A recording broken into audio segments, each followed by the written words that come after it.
창끝이라는 영화로 이제 실제 이야기가 영화로 제작된 걸 일부 발췌한 것이었습니다.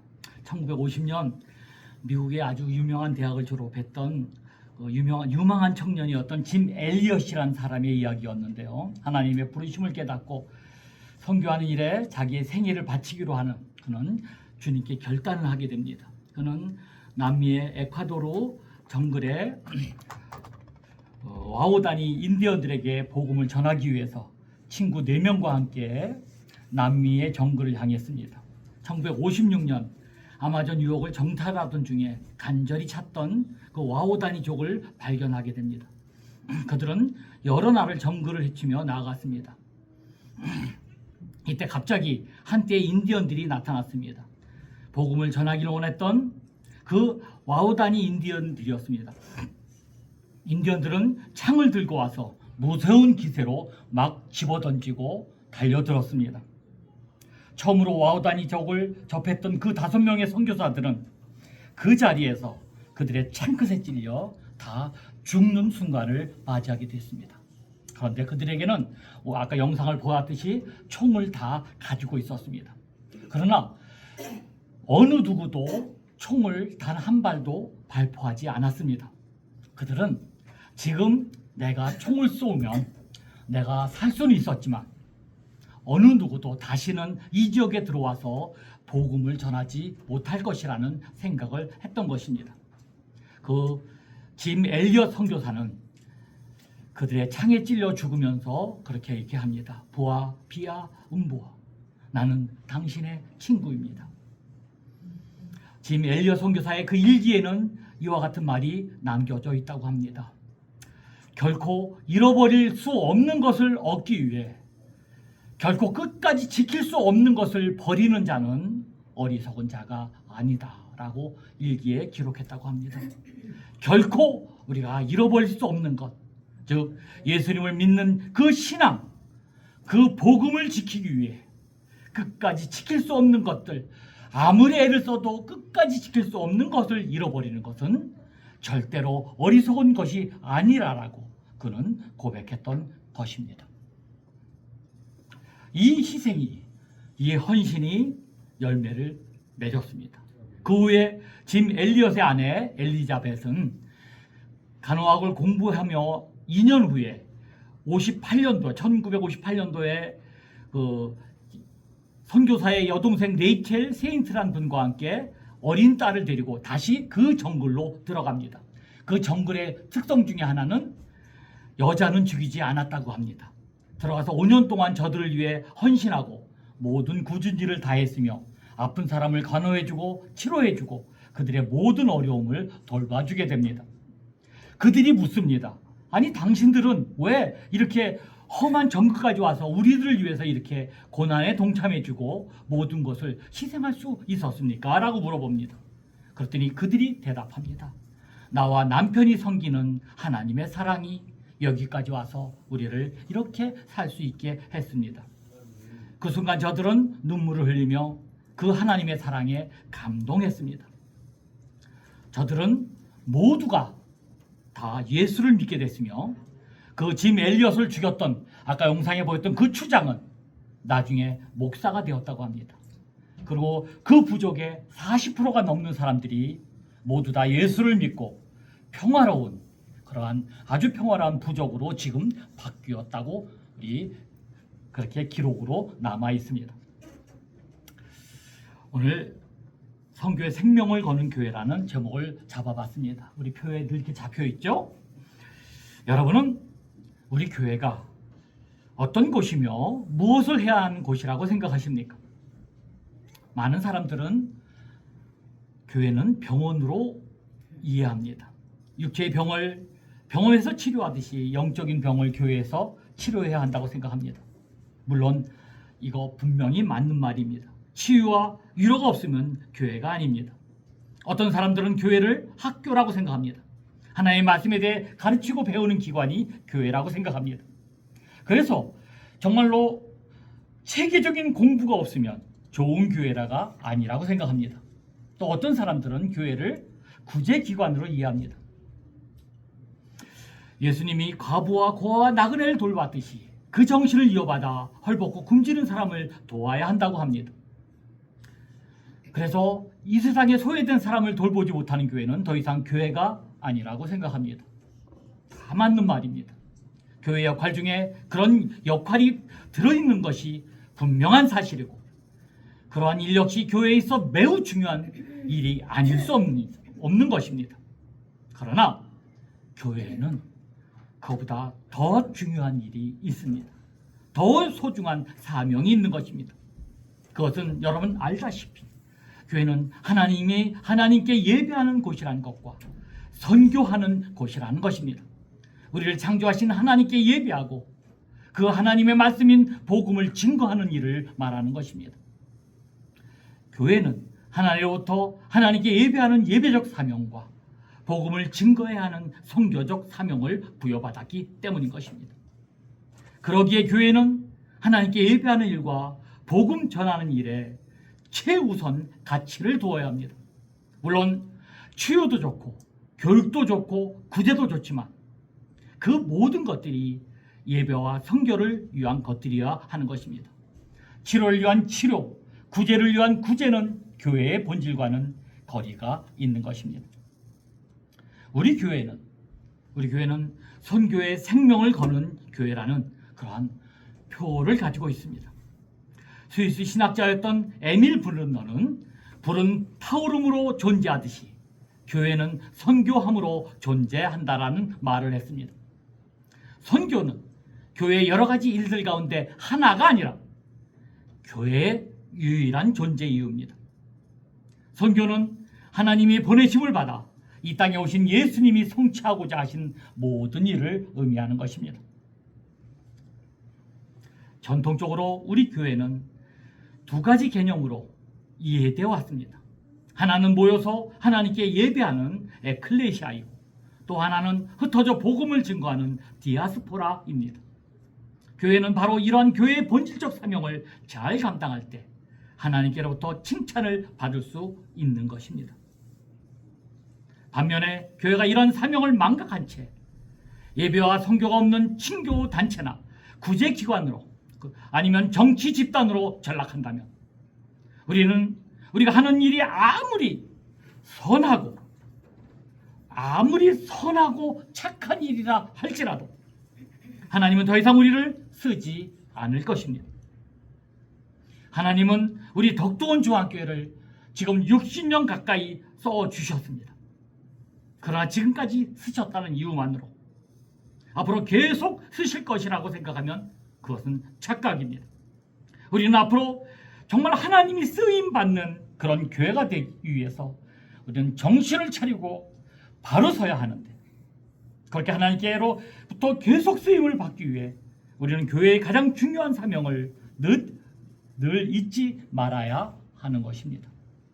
여기에 바로 우리와 우리 교회의 우선순위가 있는 것입니다.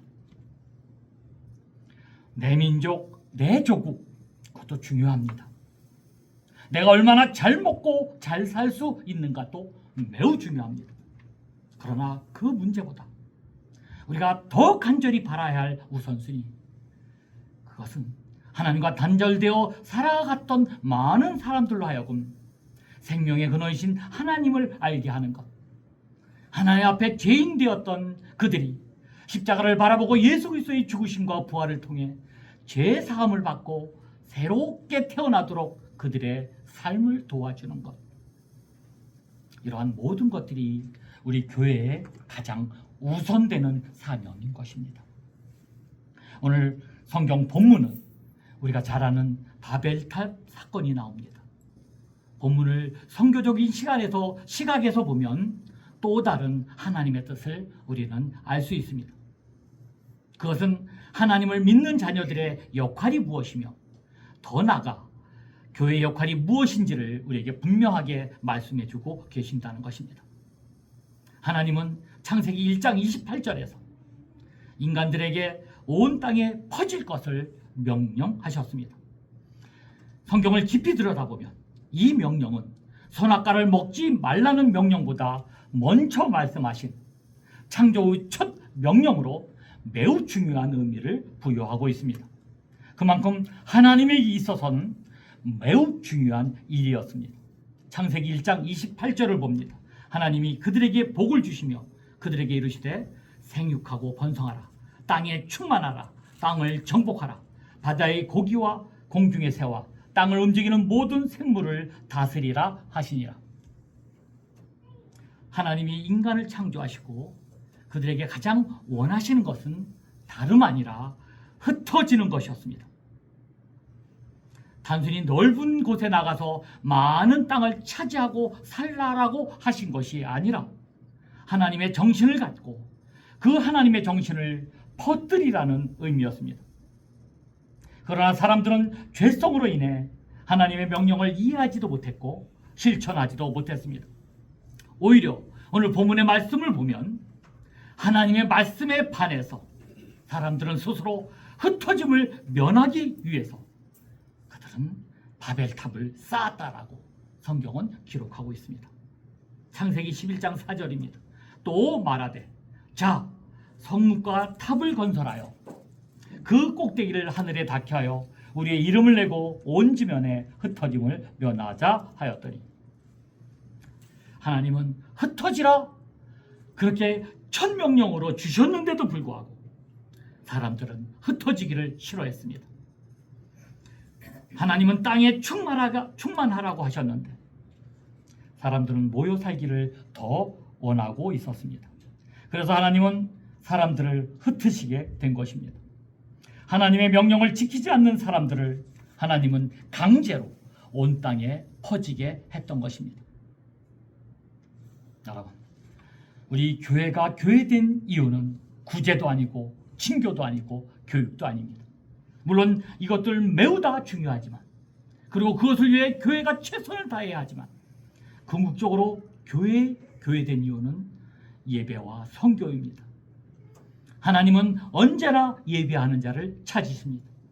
예배를 통해 하나님의 자녀로 확신을 갖게 되고 그 은혜의 세임을 얻게 되고 그 복음을 전하기 위해 선교하고 선교하여 또 예배자를 만들고 그들이 하나님께 예배하게 하고 또 그들이 선교하게 되는 것을 바라고 계시는 것입니다.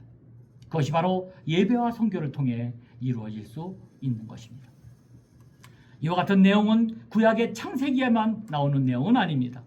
신약에서도 똑같이 이어지는 하나님의 정신입니다. 오늘 구약의 말씀하고 비슷한 말씀이 신약에도 바로 이어지고 있다는 사실입니다. 마태복음 28장 1절과 사도행전 1장 8절에 보면 예수님의 지상명령이 나옵니다. 28장 19절입니다. 그러므로 너희는 가서 모든 족속으로 제자를 삼아 아버지와 아들과 성령의 이름으로 세례를 베풀고, 사도행전 1장 8절입니다. 오직 성령이 너희에게 임하시면 너희가 권능을 받고 예루살렘과 온 유대와 사마리아와 땅끝까지 이르러 내 증인이 되리라 하시니라. 매우 똑같은 상황을 마태와 누가는 각기 다르게 표현하고 있지만 그 주제는 똑같습니다. 그것은 흩어져 복음을 전하라는 것입니다. 구약에서 나타나는 하나님의 첫 명령과 신약에 나타나는 예수님의 마지막 명령은 매우 똑같습니다. 이쯤 되면 우리는 눈치를 채야 합니다.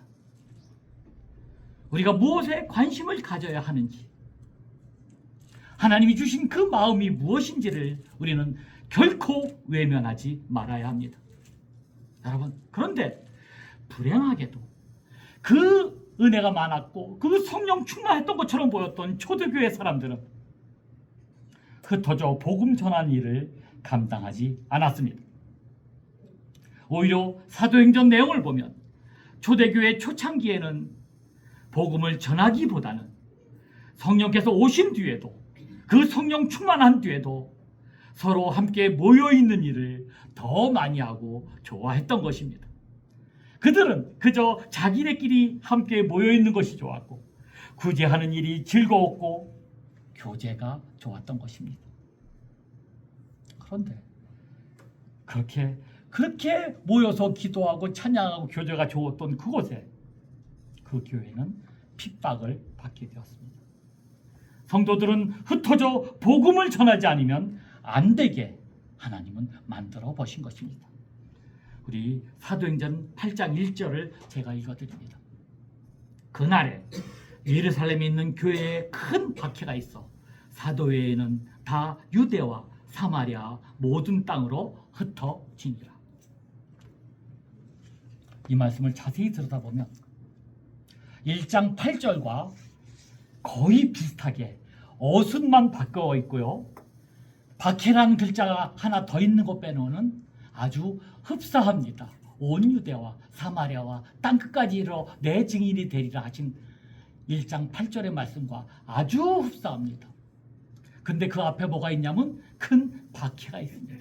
하나님의 명령을 거부하고 그저 우리끼리 잘 먹고 잘 사는 걸 좋아서 그저 그렇게 살았던 그 예루살렘 교회에 큰 박해가 생겨나서 1장 8절의 말씀처럼 온 유대와 사마리아와 땅까지 이르러 복음의 증인이 될 수 있도록 하나님은 강제하셨던 것입니다. 교회가 흩어져 선교하는 일을 소홀히 할 때 그 교회가 어떻게 되는가 하는 것을 찾아보는 것은 그리 어렵지 않는 것입니다. 사도행전 11장에 보면 안디옥 교회가 기근이심에 먹을 것이 없었던 예루살렘 교회에 구제해 주는 모습이 아주 적나라하게 나옵니다. 예루살렘 교회를 찾아보면요, 이 땅에 아주 첫 교회로서 그 교회는 수천 명이 모이는 초창기에 매우 큰 대형 교회였습니다. 그런데 그 대형 교회가 하나님이 원하시는 전도와 선교를 하지 않고 오히려 선교하는 사도들을 비난했던 교회였습니다. 하나님은 그 교회를 그냥 놓아두지 않고 책망하셨습니다. 결국 예루살렘 교회는 이제 막 생긴 1년밖에 안 된 어린아이와 같은 안디옥 교회의 도움을 받아야 할 정도로 연약한 교회가 되고 말았던 것입니다. 반면 이방인 선교에 힘을 썼던 안디옥 교회는 자신들을 비난하던 예루살렘 교회가 어려움에 처하게 되어자 오히려 그 교회를 돕는 교회가 되며 역사의 주인공이 됩니다. 사도행전 전반부의 중심이 예루살렘 교회였다고 한다면 사도행전 후반부의 중심은 바로 안디옥 교회였던 것입니다. 촛대의 이동이 분명하게 나타나고 있는 것입니다. 여러분, 무엇을 말합니까? 우리 교회의 사명은 복음 전하는 데 있다는 말씀입니다. 최선을 다하여 복음을 전하여 많은 사람을 하나님께 예배하는 예배자로 만들어야 하는 것입니다. 우리 여러 조사기관에 따르면요, 우리 한국교회에 있어서 교회 밖으로 내는 선교와 구제 예산은 평균 5% 정도라고 합니다. 이는 하나의 단면이지만 우리 교회의 정신을 나타내는 좋은 표본이라 생각합니다. 교회들이 선교비와 구제비로 전체 예산의 5%만 정도만 쓰는 것과 이 사회에서 리더십을 잃고 사람들로부터 교회가 외면당하는 사실은 결코 우연이 아닙니다. 그러나 우리가 더 두려워야 하는 것은 사회 외면이 아니라 바로 하나님의 외면입니다. 왜냐하면 하나님이 원하시는 일을 하지 않을 때, 우리가 하나님의 뜻을 따르지 않을 때 사회가 외면하기 이전에 하나님께서 우리를 버리실 것이기 때문입니다. 이렇게 말씀드리면 이렇게 얘기합니다. 아니, 요즘 교회들은 왜 이래? 교회들이 왜 이런가 혹시 원망되십니까? 여러분, 교회가 무엇입니까? 주님의 몸된 교회인 저와 여러분이 바로 교회입니다. 교회인 저와 여러분은 여러분의 중심과 여러분이 가진 것 중에서 과연 몇 %나 하나님이 그토록 원하시는 선교를 위해 집중하고 계십니까? 다시 한번 깊이 돌이켜봐야 할 것입니다. 저는 하나님께 우리 교회와 여러분이 큰 축복받기를 원합니다. 하나님의 축복받기 위해서는 복을 받을 일을 해야 합니다. 그것은 한마디로 얘기하면 선교입니다. 많은 사람이 하나님께 예배하는 예배자가 되도록 하는 선교입니다. 바로 예수 그리스도의 이름으로 복음을 전하고 생명을 살리는 일을 말하는 것입니다. 저는 여러분과 우리 교회가 선교에 올인하고 선교를 위해 최선을 다하는 교회가 되었으면 좋겠습니다. 우리 교회는 그래도 국내의 여러 곳에 선교를 하고 있습니다. 사실 우리 교회 예산에 비해 힘이 많이 붙이게 하고 있는 것은 사실입니다. 그런데 사실은 아직 부족합니다.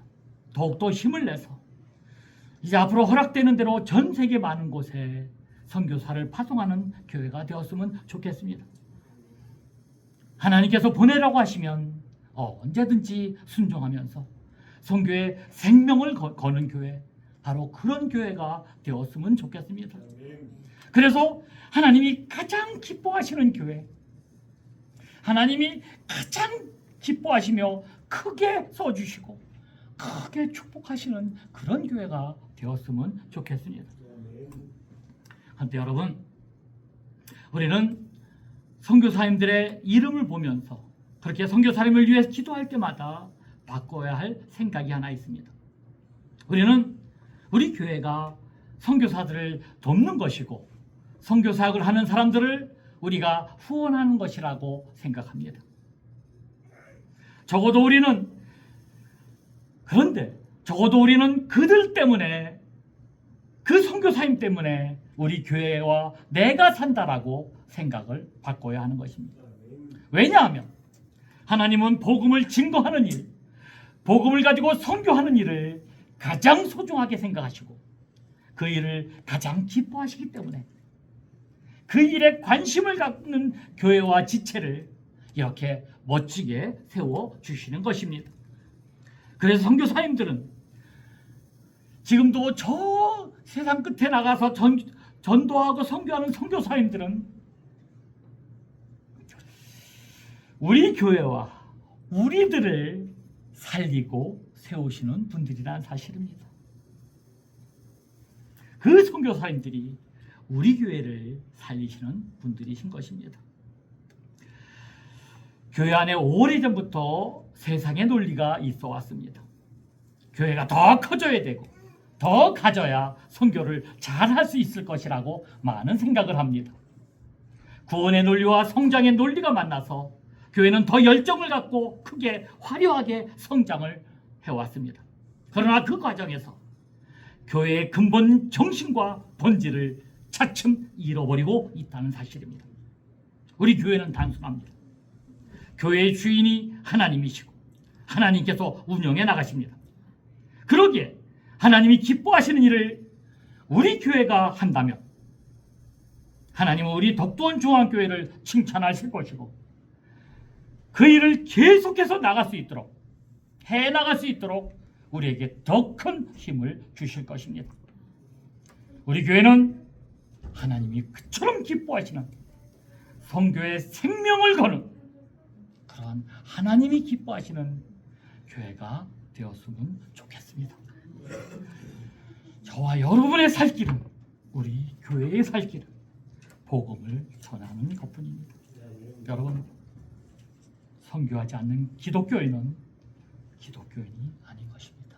기도합니다. 하나님, 부족하고 연약하지만 우리 교회인으로 삼아주시고 하나님이 기뻐하시는 선교에 작은 몸이지만, 작은 것이지만 감당할 수 있는 그 길을 열어주심을 감사합니다. 하나님, 선교의 생명을 거는 우리 덕도원 중앙교회, 부족하고 연약하지만 늘 순종하며 늘 주님이 기뻐하시는 교회이로서 늘 순종하며 나가는 저희들 모두가 될 수 있도록 인도하여 주옵소서.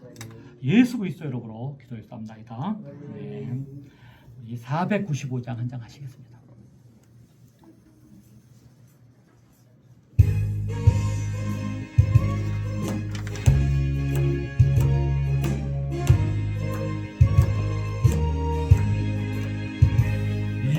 몫이 거둘 자가 없느니 때에 누가 가서 거둘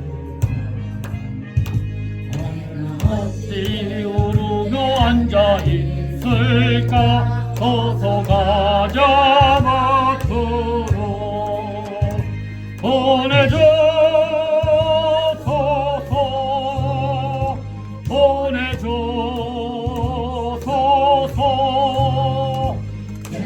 짚을 내 입술에 대니 어찌 주저할까 주여 나를 보내줘소서 주가 돌아다니시며 일본 모로나 따르는 자 적도다 보라스에서 떠나는 이 곡식을 어서 거두러 가자면 보내줘소서